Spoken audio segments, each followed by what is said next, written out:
A second homeless shelter might open as early as a couple of weeks from now and will be located at the Tamuning Plaza Hotel.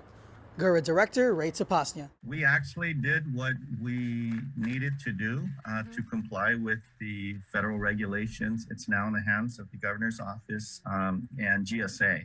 The federal government required flood insurance and was not willing to pay for it. It was not an eligible expense. The governor's office offered to pay for it, and now they're going through the procurement process to make that payment. And once that's done, then hopefully we'll issue a notice to proceed and open the second shelter. Unlike the first homeless shelter down in Mighty, which is handled by Catholic Social Services, GHURA will have complete influence over this new one. The proposed contractor, in fact, is Catholic Social Service, so it'll be similar.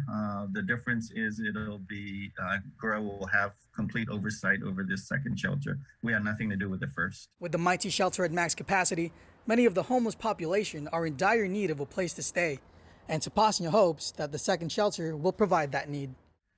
Families and individuals. I know there's a wait list. I think there's like 170 in a global dorm with many children. And there's a long wait list after that. CSS will help us determine who would be housed in that particular facility. But even with the new shelter on the way, it will most likely be full by the opening date. So, in order to solve that problem, GHURA has been handing out housing vouchers to help some of the homeless acquire permanent housing. We have what we call the emergency housing vouchers, and HUD authorized us to issue 87 of them.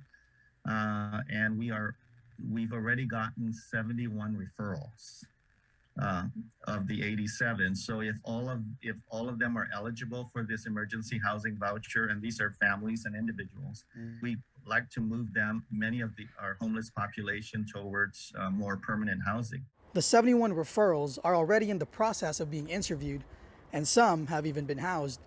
GHURA, along with the CSS and the Guam Homeless Coalition, have been working aggressively to house the 87 families and individuals with vouchers.